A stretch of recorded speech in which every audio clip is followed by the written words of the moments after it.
Hey, I'm Alex Radical from Board Game Co., and today I want to talk about the 10 worst parts about being a content creator, at least in the board game space.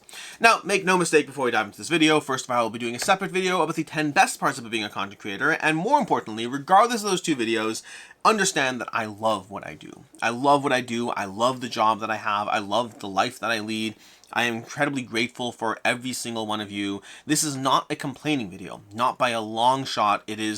It's more of just a conversation about the parts of this job that are work, that are hard, because make no mistake, I think Tom Vassell did a video talking about being how hard it is to be a content creator, and I think the words he used were, it's the best job in the world, but it's still a job. Or there might have been someone else about something else. It might have been a conversation on Discord. I'm not sure, but I know I've heard that before. It is the best job in the world, but it's still a job. And I think it's interesting to always talk about some of the struggles or the things that are hard or things that aren't as obvious while I sit here and get to play games for a living. And again, grateful for that. There's still a lot of things behind the scenes that are not always as easy about it. And so for me, my top 10 worst things about being a content creator are this list. Starting with number 10. And number 10 is a little bit of an asterisk because number 10 is actually not a bad thing for me, but it might be a bad thing for other content creators. It's actually a good thing for me, which means starting off on a high note, my least bad thing is arguably a good thing, which is the algorithm prefers quantity over quality, at least in this space. I guess for me, let's call it the algorithm. Let's just call it the nature of the algorithm in general, because for me, there is an aspect of the algorithm. The algorithm does prefer consistency and regularity. The algorithm doesn't want you to take a break. The algorithm doesn't like when you take a vacation. This is not a job where you can sit there and say, hey, by the way, here's my 7 days off, and I'll see you next week.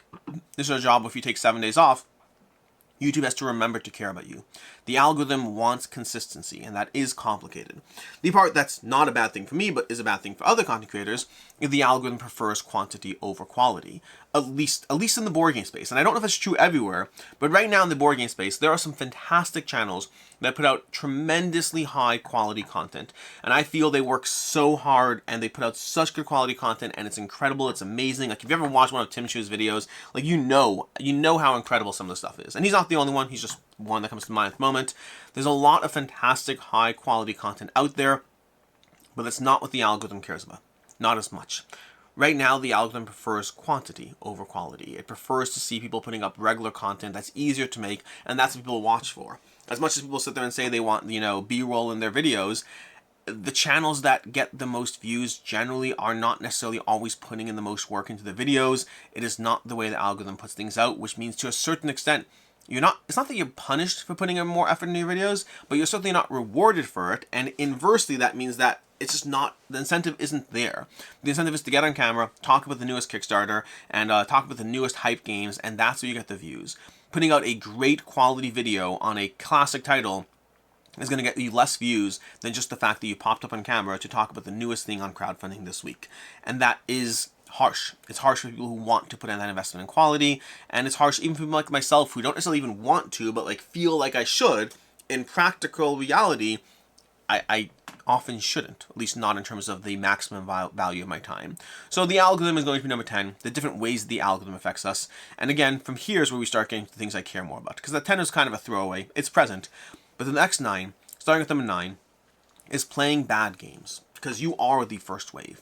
Before I was a content creator, before I got into doing this, reviewing games for a living, I certainly loved board games. I still love board games, and I was invested and involved in many areas of the board game space.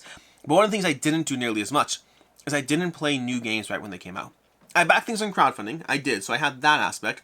But outside of that, I didn't try to get all the newest games. I didn't try to play all the newest games, and that means I was saved a lot of time of playing games that are either bad or just okay. Most of the time, just okay. There's a lot of okay games that come out every single year, and I never played those games. I waited until games were talked about for 2 years straight. People were still talking about that game that came out 2 years ago. The games that rose to the top 100 on BGG. The games that got high enough and people still cared. Those are the games I used to play. And frankly, those are the games that I advise you to play. There are thousands of games that come out every single year, and you don't have to play them. You certainly could, and it's a chase. You'll never be able to play all of them, but you can chase the ones you want, by all means do so. Or you can wait around and see which ones are good enough that they stay in the board game lexicon. They stay in the board game space, because those are the best games. Not to say that's a game for you. You can play a top 100 game and it's still not for you. That's possible. But you'll play more games that are for you if you only play the best games out there, the ones that have stood the test of time. And time doesn't have to be 10 years. Time can be 2 years. But that's still more than, hey, look at this new game that just came out. I just bought it from my online local game store and now I'm going to go ahead and play it. Sure, more often than not, you're playing a mediocre game. Sometimes you're playing a great game. As a content creator, you don't have that choice. You are the first wave of people playing these games, at least if you want. Going back to the algorithm wants the new stuff. The algorithm doesn't want your, conversation about how these 10 games that from 14 years ago are still popular. I mean, if you call it a top 10 list, they do well. But if you individually review a game from 4 years ago, it's not going to get the same views as if you review it today. Which means if you are trying to do well in this space, then you have to cover the new stuff, because that's where the hype and attention is. But that means that you are playing a lot of, not necessarily bad games, but mediocre games, because you are the first wave of people getting access to these games because it's essential for your growth. Number 8, never playing your own games. It goes hand in hand to this, and we can have a few of these bullet points as we go through it that are a little similar, but never playing your own games is another one. The fact that, and not never playing your own games, but playing fewer of your own games, less of your own games. I love my games. I love so many of my games, but last year, in 2023, I played, I think it was around 600 unique games, of which around 200 were from my collection, and around 397 specifically, were new to me. That means a third of the unique games I was playing were actually games I knew I loved, and the other 400 were exploratory. And again, that's because this is my job. As much as I'd rather play great games from my collection, my job is to play okay games to discover new games. It's a different aspect of things. It is, again, it's still a job. I'd rather play a mediocre game than fill out a spreadsheet, but it's still a job. And so you often have to not play your own games because of the bandwidth of your time, where the algorithm cares about things, what people want to watch. And so for me, there are so many great games in my collection that I haven't played as much as I want to. I used to play more of them, I think, but right now everything has to be focused around playing that new stuff, because again, you are the first wave. You have to play mediocre games. That means I can't play my own games as much as I want to, and it's sometimes it's sad. I haven't played Inish in over 2 years. I don't think I've played Blood Rage. Blood Rage was actually around 6 months ago, so that's fine. Cyclades. I played Cyclades. The last time I played Cyclades was because the new version was coming out. Not because I wanted to play it. The new version was coming out. Kemet might have been a year and a half. There are some great games that I have not played. And make no mistake, I still play a lot of my favorite games. But a lot of them I don't. A lot of them don't see the table often or at all these days. And that's just the reality of the fact that everything is focused around trying to ensure I do things that are good for the channel, good for making sure that I get that algorithm taken care of and all that. Which brings us to the next reason, which is a little bit similar but also different. Mentally having a hard time gaming for fun versus work. And this is an interesting one. If you are a content creator, you'll know what I mean. But especially if you have that homework assignment, if you have the fact that I have a shelves full of games I'm supposed to review, at any given point, I could sit down tonight, right now, tonight, I'm going to play games. And I could play Inish. I could table Inish. But I also could table other games. I could table games that I need to play for work. And there are also games I want to play. So, like, why shouldn't I? Like, I should. I should table the game. Like, right now, for example, let me think of a game I need to play that I actually need to play, that I want to play. I don't even have a good Nancy Narking. It's an older title, but it's still one that I want to review. Nancy Narking, I could play that one. It's a game that I played the original Discworld. I should play Nancy Narking. It'll be good for the channel, it'll be good for work, I'll get it done. Or I could play Inish, which I haven't played in a year and a half. Which one should I do? And it seems so silly sometimes to focus on Inish, because I could play the game I want to play, that's also checking something off the list, or I could play the game that I just want to play. Why would I ever choose that? That seems less efficient, less ideal. Why would I ever do that? And it's more than that. Sometimes when you actually do sit down and play Inish, you're like, you know what? If I film this, now I get a gameplay video on the channel. Like, we'll have fun. We'll play Inish, and I'll get a gameplay on the video on the channel. It's better that way. There is a hard separation of the idea of you mentally turn everything to do with board games, assuming that's the channel you're in, which I'm obviously in tabletop games, but anything to do with board games, it feels like I could make it content. I should make it content. Like, I play a little video games here and there on the side. I've had some people in my Discord be like, you should stream it. Why not? I'm like, I don't want to. Like, even though it's not about the lack of money. Like, I don't know, whatever it is. Maybe I'd make an extra $50 a month if I stream video games. I have no idea. Maybe $100 a month. But it would take away the joy of just playing video games just because I want a break. I love board games, but to me, video games are where I escape right now when I just want a break of something that is not work. And I love, make no mistake, I love board games. I'm so deeply invested in this hobby. I love finding new things. I just played a new game yesterday that I have to play it more, but it might be my first 5 out of 5 in 2024. I haven't done any 5 out of 5s in 2024, at least not yet. It might be my first one. I need more plays. It's only one play, so take it with a grain of salt. I'll never even tell you which game it is. You'll never know. You'll never know. Well, I guess we'll find out. Maybe you'll know if it's a 5 out of 5. We'll find out. But I love that process. I love seeing new things. I love discovering new games. I love the hobby. But it's still always work. It's mentally having a hard time separating out gaming for fun versus gaming for work. The desire to turn everything around board games into something that's productive because it's fun.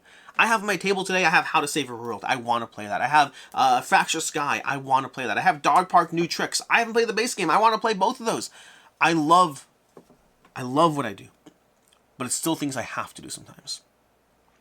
Next up is the fact that it's hard to make money in this space. I remember there's a conversation on BGG at one point. No, a conversation on Facebook at one point. I don't remember what the conversation of the thread was. I don't remember exactly what it was. It was something to do with like money in the board game space. I don't remember exactly what it was, but I remember one comment in particular stood out at me.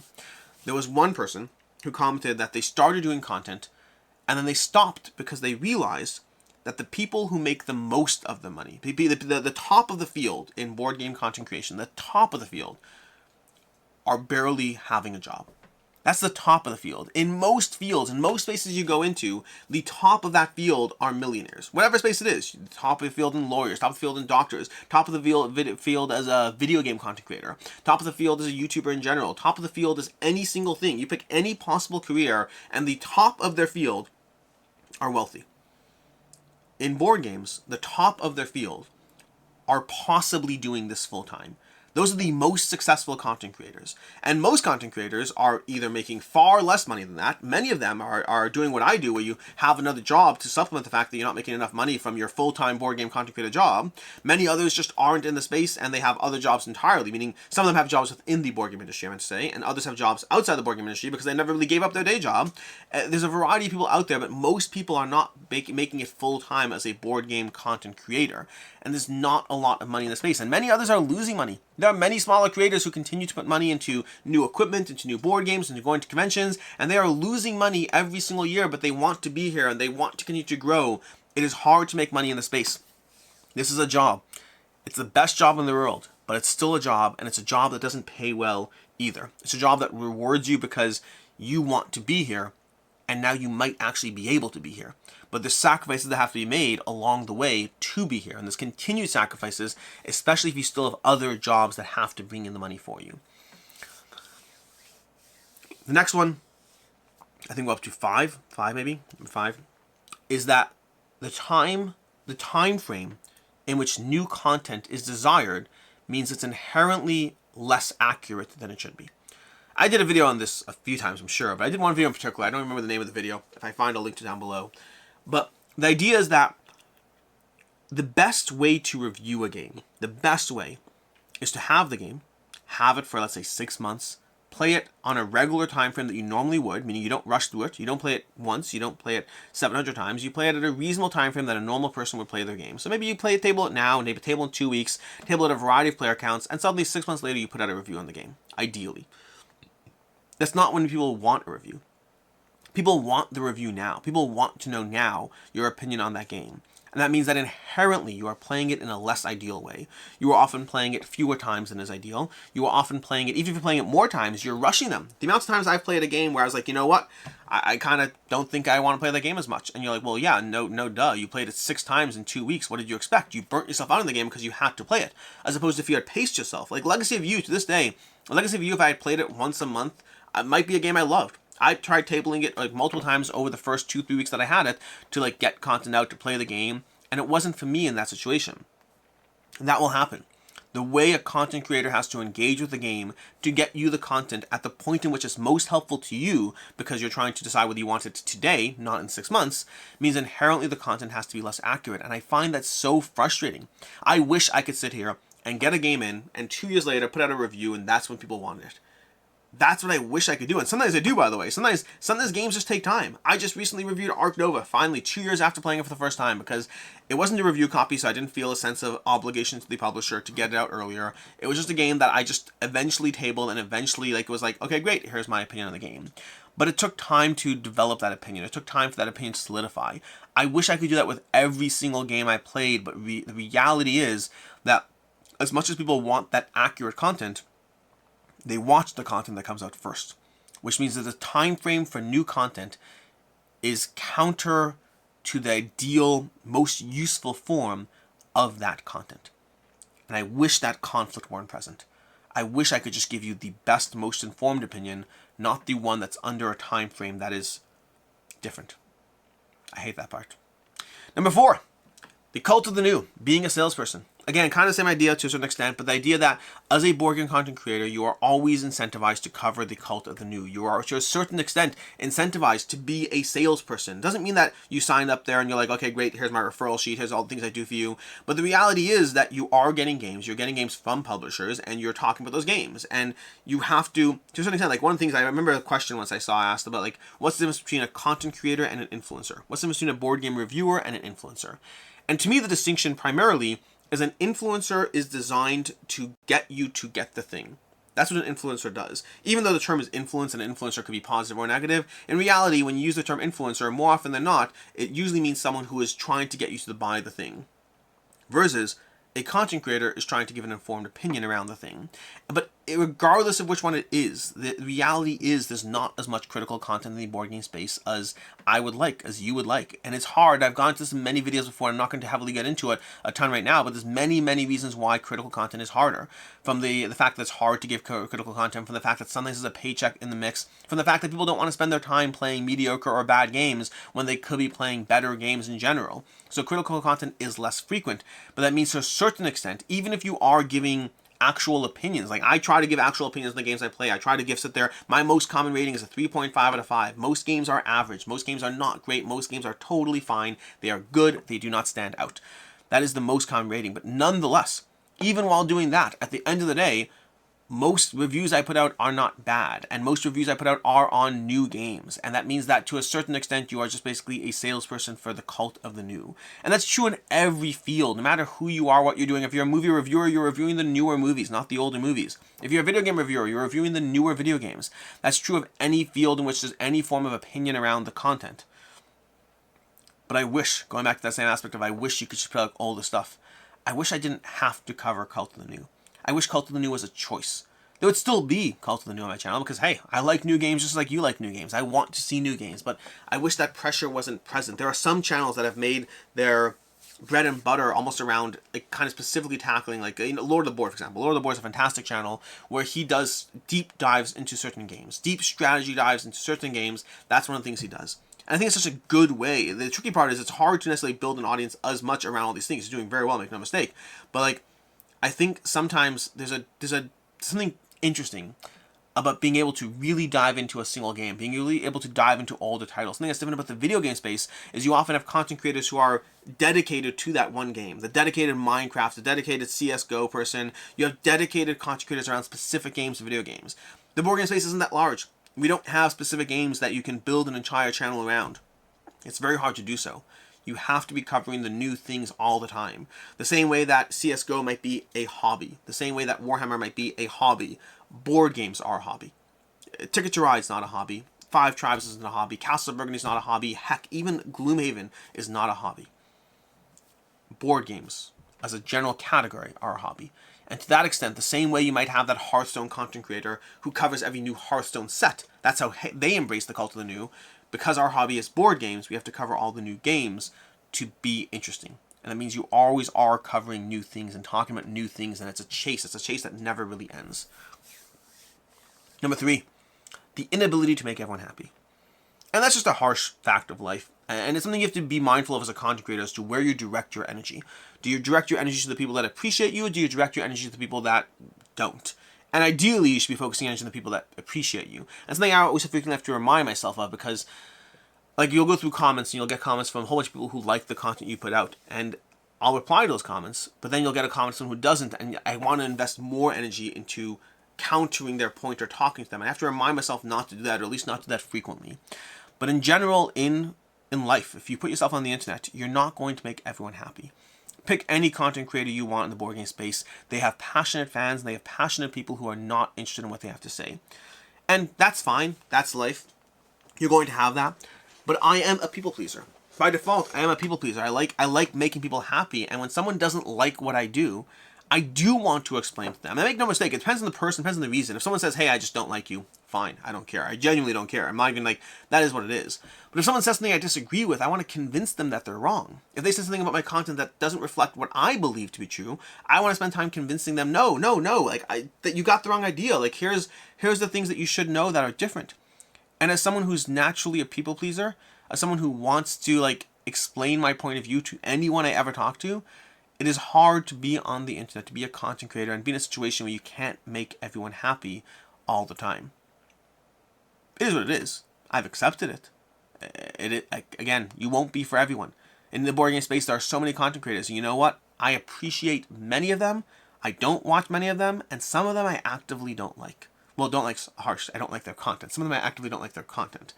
And you won't find me talking trash about people on videos in public and all that, because I just don't want to do that. I think that's it's not how I approach things I don't like. I just don't watch them if I don't like it. But the reality is there are content creators who I don't like their content. And if I don't like someone's content, why should I expect everyone to like mine? So there's a degree of acceptance to that, but it still is weird.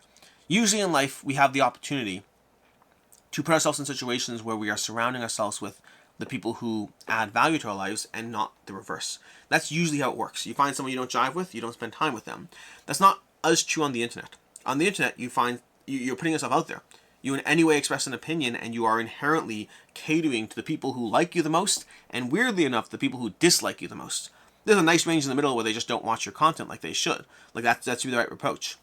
But there are some who will spend time, effort, and energy being out there at you. You have to remember that you just can't make everyone happy. The second worst thing about being a content creator, and this one I'm very passionate about. It sucks to be critical of games when you know the people behind them. People talk about different biases all the time, different things like, hey, I'm CMO of GameFound. I get a lot of people who are not happy with that conflict of interest. I'll cover games and occasionally we'll do paid content around games. People don't like that. All those things I respect. I genuinely respect the viewpoints of, hey, if you have any form of attachment, a financial attachment, that could bias you. The thing that is the hardest for me, and I've said this time and time again, it's not the paycheck, it's not the job, it's not any of those things, it's not the free review copy. The thing that's the hardest for me is if I know the person behind the games. If I know that somebody else might watch my video, someone who I know, who I like, who I've talked with, and I have to realize that they're going to see everything I say.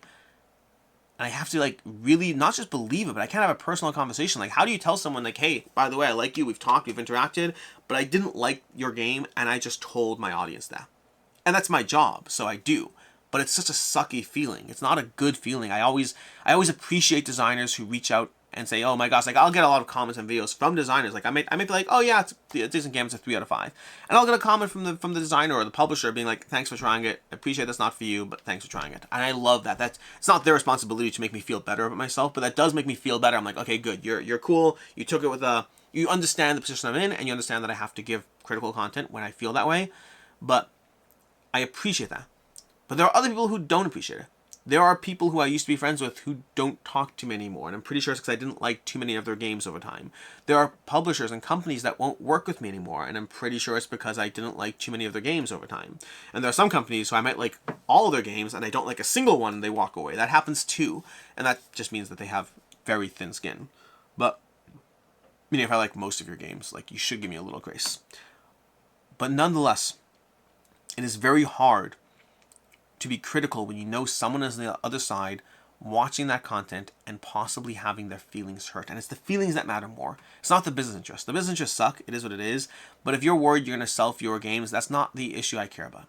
If you feel like, I hate that he didn't like my game, the thing I made, if you have that personal investment as a designer, that's much harder for me. I still do.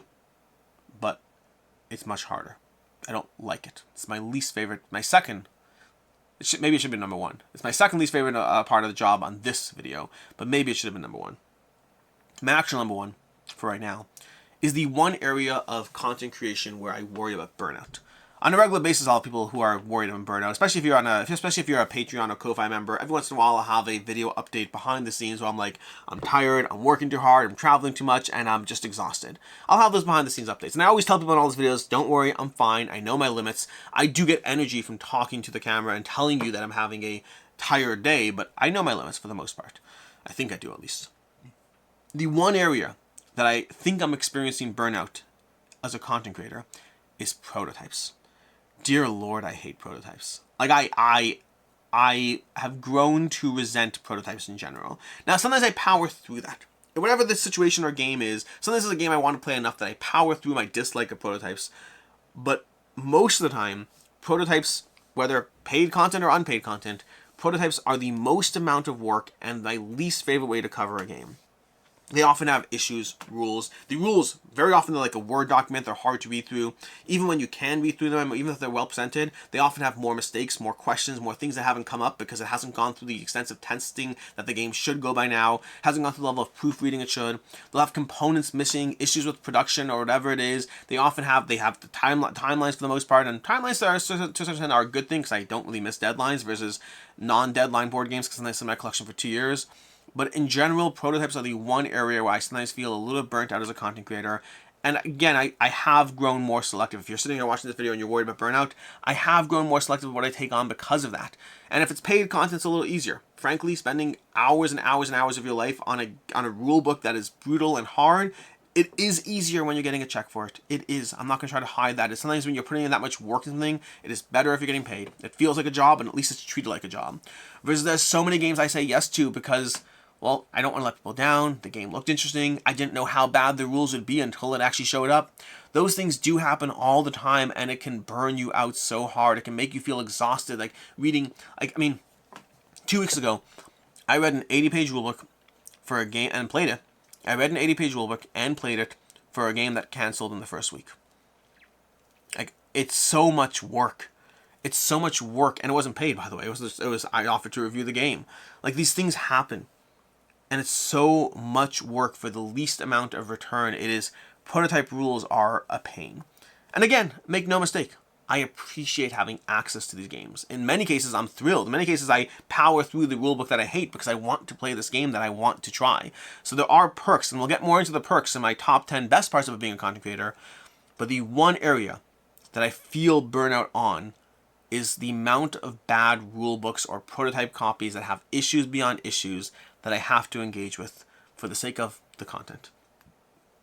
But yeah, that's what we have here. The top 10 worst parts of being a content creator, at least for me. And as I'll say again at the end, what I said at the beginning, I love what I do. I wouldn't change a thing. Well, nothing. I would change things if I could. If I could make everyone like me, I would. If I could make all prototype rulebooks have great rules, I would. If I could make designers whose games I'm critical of not ever see those critical reviews, I would do that too. There are things I could change in a magical world, and there's things I do practically too. I try to be more particular about which prototypes I take on. I'd have to go through my list again and figure out what else I do for different things, but there are things I can do practically, and there are things I can wish for. But at the end of it all, make no mistake that this is a dream job and a dream opportunity, and I'm grateful for it. Until next time, I'm Alex Radcliffe from Board Game Co. Hope you enjoyed this video, and as always, I hope you have a good one.